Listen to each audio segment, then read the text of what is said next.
Hey everybody, I'm Yvonne Williams with Back to Earth Creations, and in this video I want to talk to y'all about what I do when this happens, and that is my bead is not fitting onto my wire.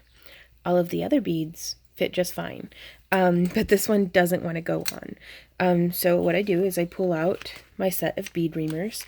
This is the first set I ever bought, probably 11 years ago. Probably due for an upgrade, but it still more or less gets the job done. They have a variety of different sizes and shapes that you can choose from. I really like this style of reamer for whenever the edge of the hole needs cleaned up. You can just put it in and it'll sand that down a little bit for you. That's great for if you're using a beading floss or something that the beads might over time kind of saw through. This one, very similar concept, but it gets in just a little bit deeper.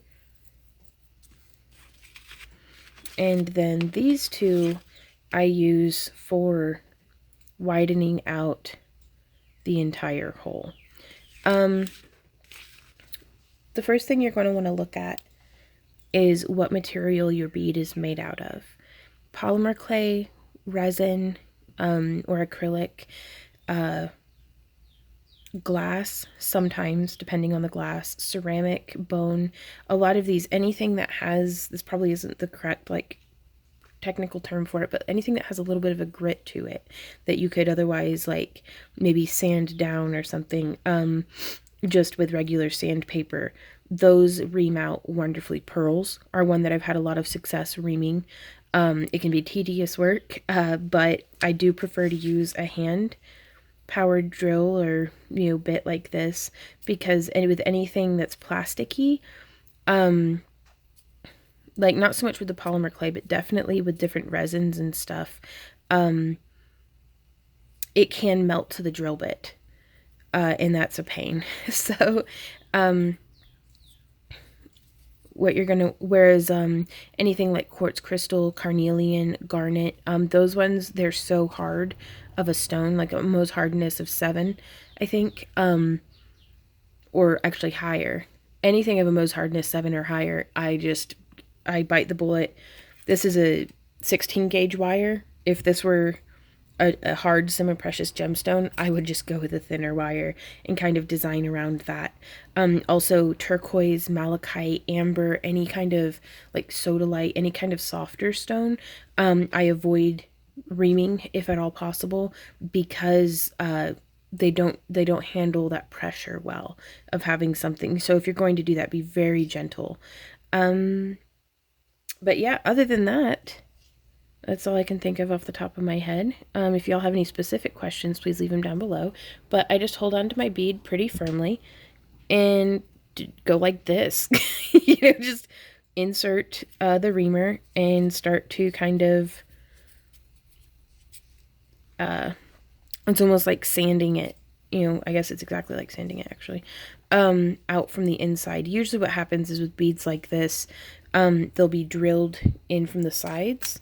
And sometimes those drills don't line up. So the hole on this side might be big enough and the hole on this side might be big enough, but the hole there in the center where they're overlapping, even if it's just a bit, can be too tight to get the wire through.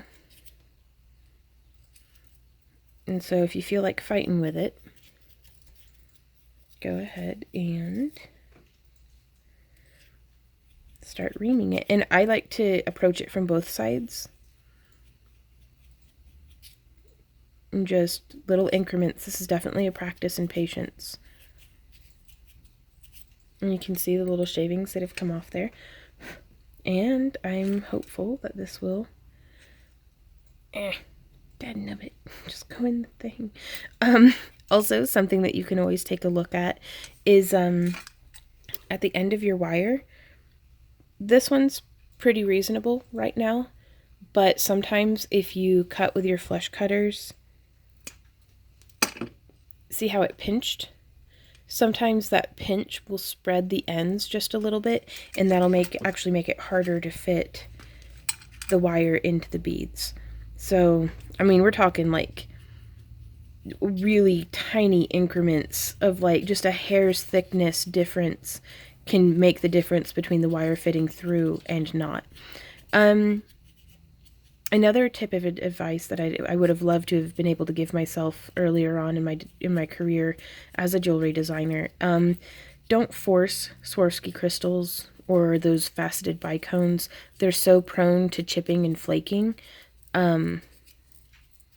that it's just, I just don't push my luck on that one. This is definitely something that you pick your battles. This is definitely my treble side here. And also, I'm doing this in real time. It is slow, tedious work, but go away, Nat. I wanted to give you guys a realistic perspective of what to expect, because sometimes, like if I'm working on a project, if I didn't only have the 6 beads of this design, I would have just picked a different bead. Like really. So pick your battles. And I'm really hoping. There we go. I'm actually going to move up to the next reamer size and see if that makes any kind of difference whatsoever for us.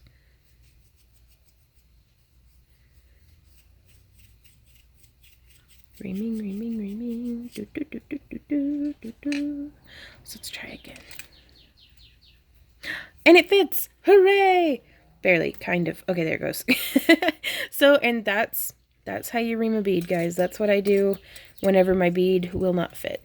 So I hope that this was helpful to you. If you guys, like I said, if any questions, comments, or ideas, please leave them down below. If you enjoy my free tutorials and would like to support the creation of more of them, please check out all of my links down below. You can find us on Facebook and Instagram, but especially over on Patreon. I post almost daily behind the scenes content over there. You don't even have to be a pledger to be able to see some of it. But if you do feel like becoming a pledger, every little bit, as low as $1, can really make a big difference for us in keeping these daily videos coming out to y'all. So thank you again for hanging out with me. And until my next video, happy crafting. Bye.